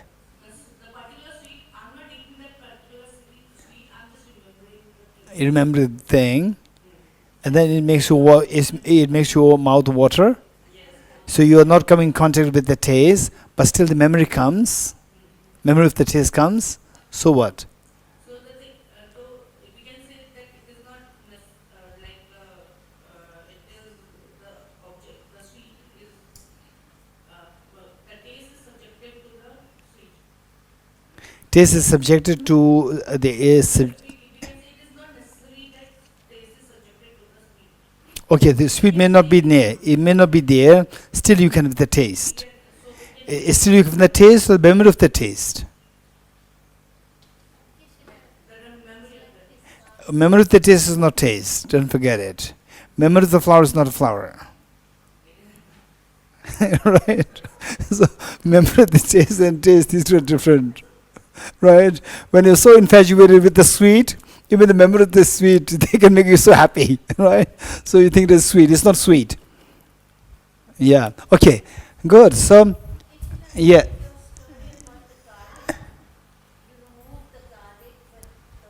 Smell comes. Yes. So what? But I did not talk about the story of the emptiness of the garlic. So she has asked about the emptiness of the garlic. Okay, let's see now. Okay, thank you. Okay, these are very practical questions. How can we see the emptiness of the taste, the smell, the touch, and what else? Sound. Okay, let's see. Let's say okay, what should we go for? Choose one. Taste. Okay, let's say taste. Say that the biscuit. Taste of the biscuit. Taste of the biscuit. When the biscuit comes in contact with my tongue, right? My tongue. So that my tongue, sometimes my tongue can have sore, right? And then where it is only small part of the tongue which can come in contact with the biscuit, which means not the complete biscuit, a part of a biscuit, which means a part of the taste, right? So from this, in other words, what it's saying is that, say, you are given just one tiny piece of sugar. What do you call that? Tiny crystal, very tiny crystal. Sugar, taste. And if you are crazy after the Johnny, yes, Papa. Eating sugar, no, Papa. Then telling lies, no, Papa. Open your eyes, ha ha ha. You're getting it? Okay, so this Johnny wants one tiny sugar or mouth the spoonful of sugar. Hey, Michael. Okay, the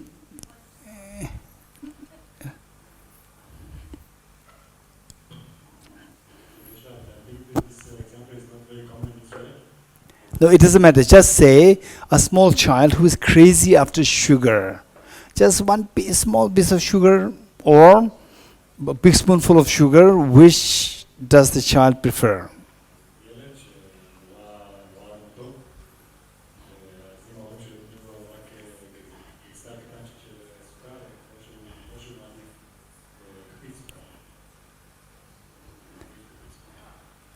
Yes, spoon, right?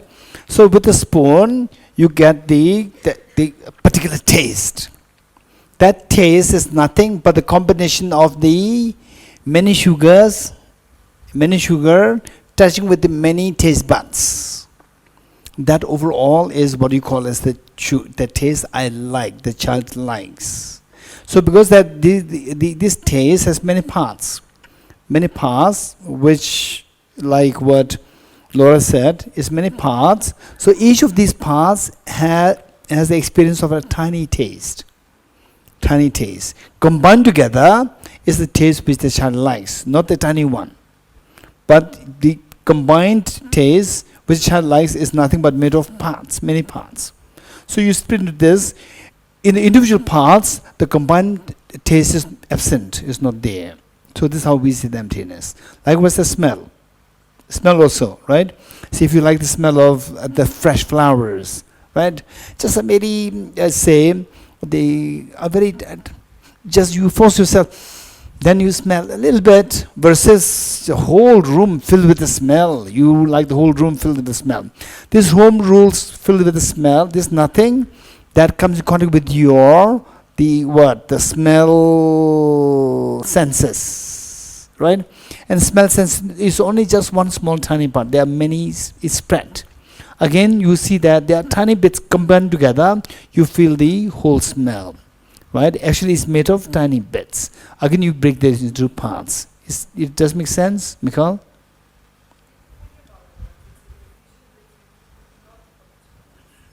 So, of course, visually, this is easiest. Visual is the easiest. And of course, emptiness is not that easy, right? So visually, because for us, people, small children, young, old, everybody is after the mobile, right? From the mobile, what do you get? You get the taste or smell? From the mobile, what do you get? Hey, tell me. Oh, then you close the eyes and you do mobile. Touch. What you are looking for? Visual. Visual is so powerful. Say the people spend hours and hours, 10, 12 hours on the gadgets. Not for the touch, not for the smell, not for the taste. just for the visual, which is so powerful. So with the visual, we can explain it easily. But it doesn't mean that we are not too used to it. For example, positive phenomena, non-affirming negative, which of the two is more familiar? Positive phenomena, not with the non-affirming negative. Okay, just see when you are in the gadget, you're using the gadgets, see non-affirming negative.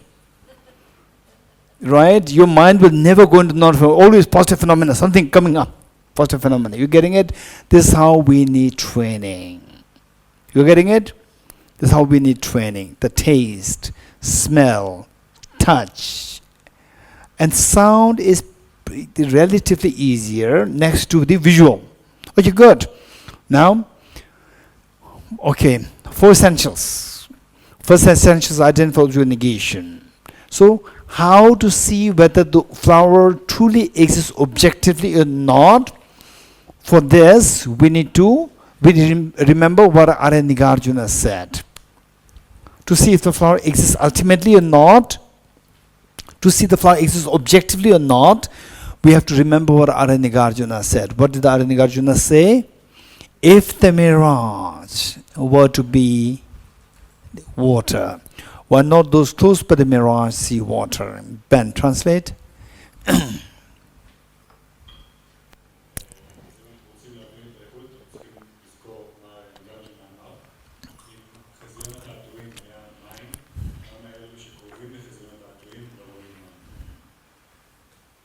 Okay. Done? Good. Now, so to see if the object exists objectively, you have to go closer. You agree? We all agreed, right? We have to go closer to the object. To see if the object exists objectively, you have to go closer to the object. The mind which goes closer to the object is known as ultimate analysis. And a mind which looks at the object from distance is known as conventional analysis. To see the flower, if it exists objectively or not, you have to employ which of the two analysis? Ultimate analysis. You're getting it? By subjecting the flower to ultimate analysis, which means go closest towards the object. Closest towards the object to see if the flower exists there objectively.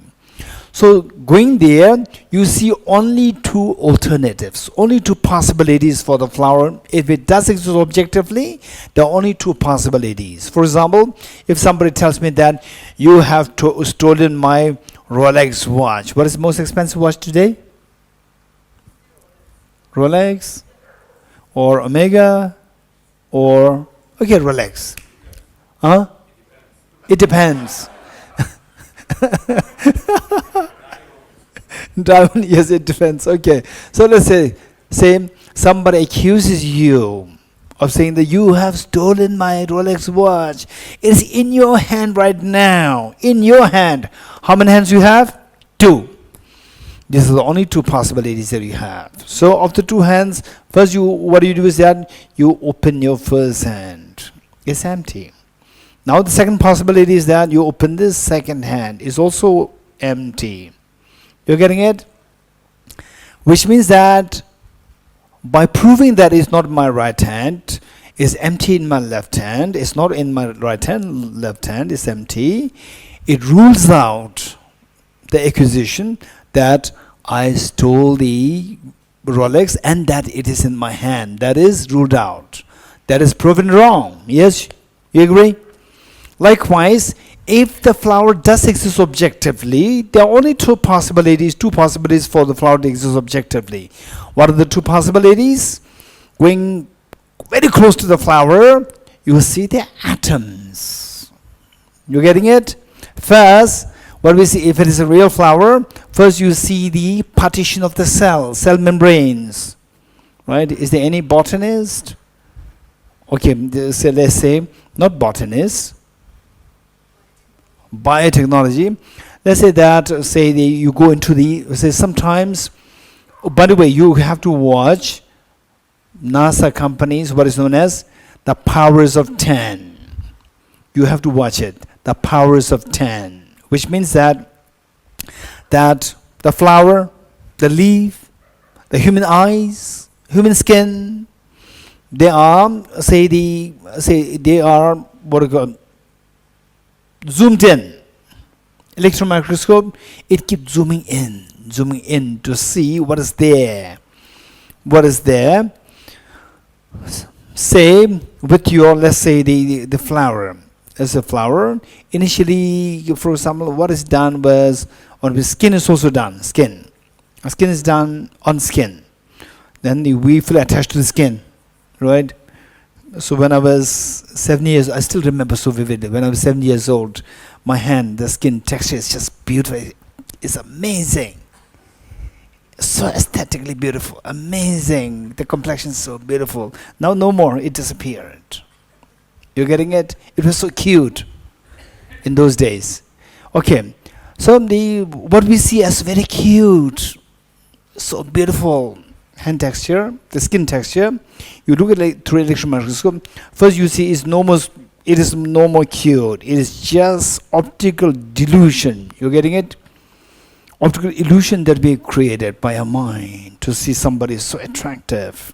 So when you look at it, you will see gradually. You see it as like a cracked dry mud, cracks in the dry mud. When the mud dries, what happens? Cracks happen. So you see like the cracks. What is these cracks? These are the cell membranes, cells connecting to each other. These are the borders of the connection of the cells. Then further fine-tuning electron microscope, then you start to see the cytoplasm and the inner nucleus. Through further fine-tuning the electron microscope inside the nucleus, you start to see the chromosomes. You getting it? And the chromosomes, they are not at all beautiful. Don't forget it. Chromosomes, they are like the brownish striped snake structure. You getting it? You must watch it. And then you see that what we are seeing is, wow, so elegant, so nice, so youthful. This is all illusion. This is all illusion, just created by own mind. Okay, we see that.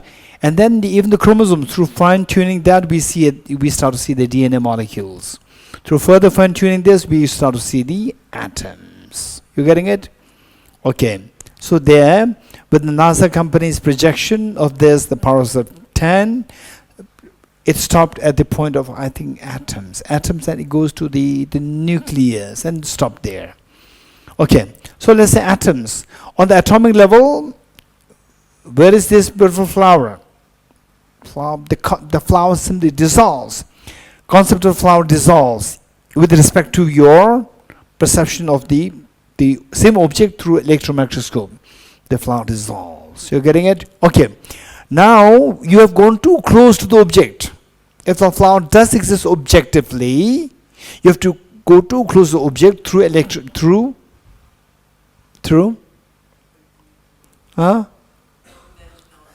through ultimate analysis. You getting it? Going too close to the object through ultimate analysis, you see only two possibilities. You see the atoms.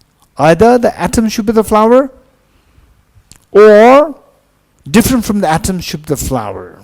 These are the only two possibilities. If the flower does exist objectively, we're not saying that if the flower exists.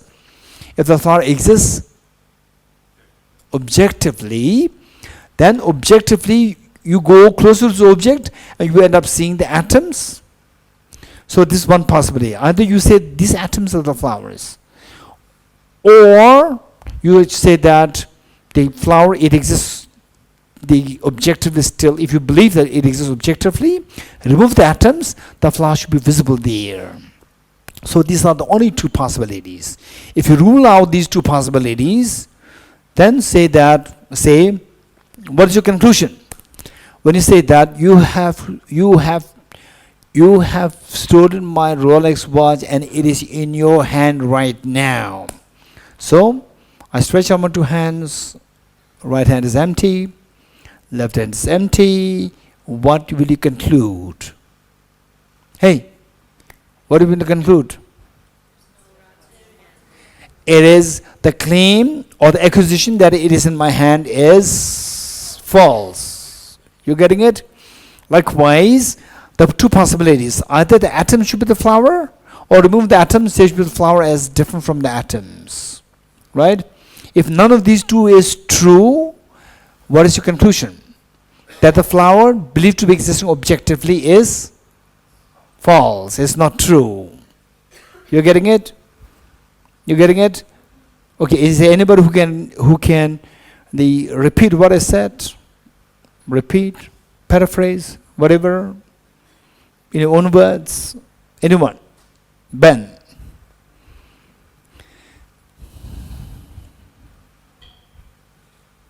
First in English and then in Hebrew. So what Geshe said is,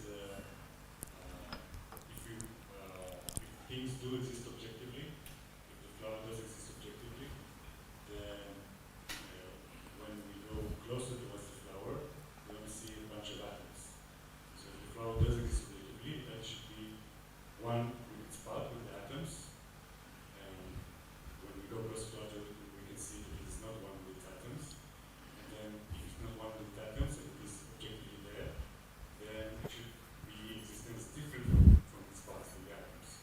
So then we remove the atoms, and we should find, if it is objectively, we remove the atoms, we should find the flower there.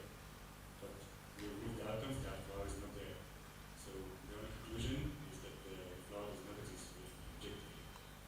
Okay. How many of you understood what was said? Raise hands. Okay, good. Good. So now yes. Oh, Hebrew, yes. אז רק Geshe אמר שאם אנחנו מחפשים את הקיום האובייקטיבי של הפרח, אז יכול להיות רק שתי אופציות. או שהפרח הוא אחד עם החלקים שלו, או שהוא נפרד מהחלקים שלו. הוא קיים באופן אובייקטיבי.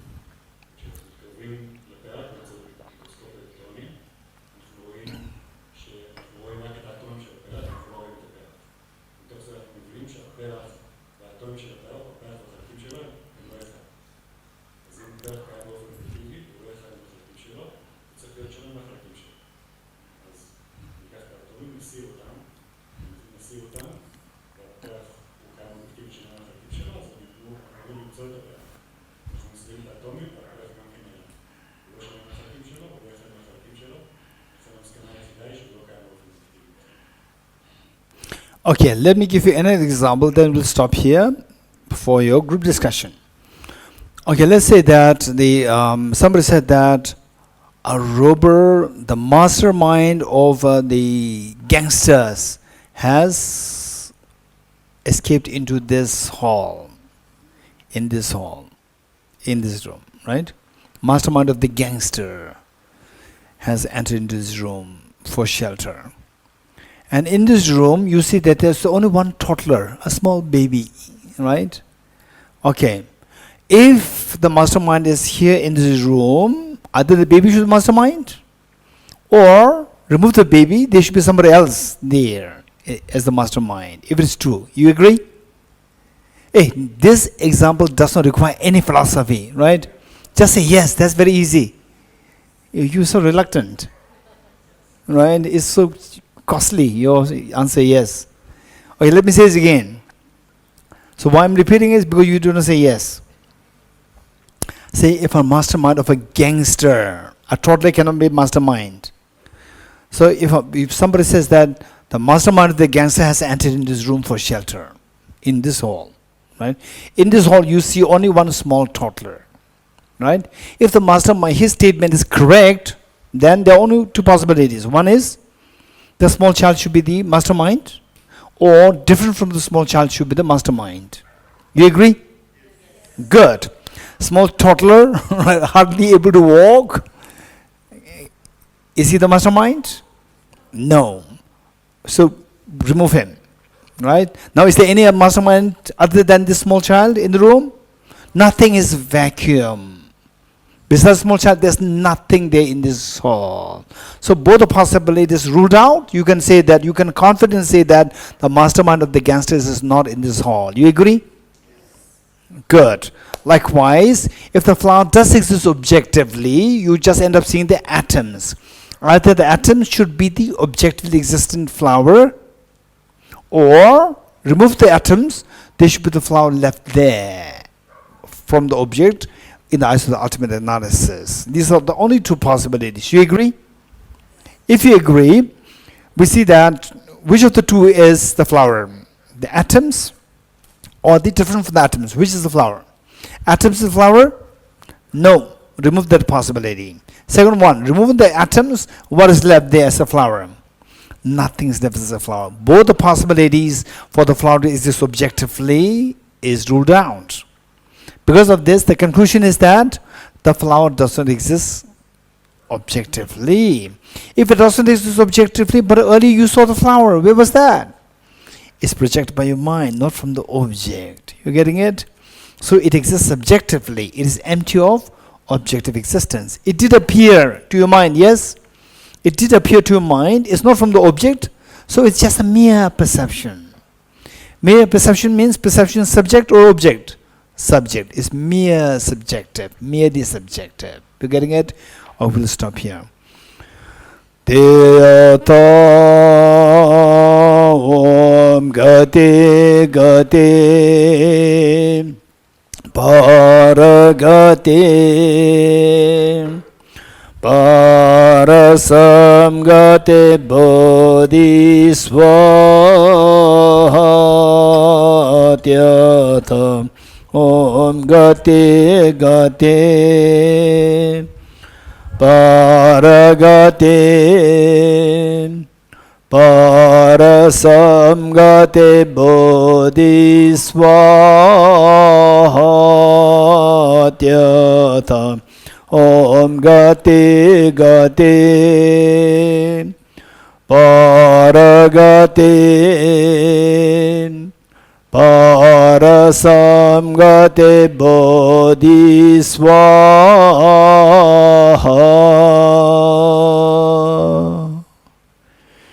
3 prostrations.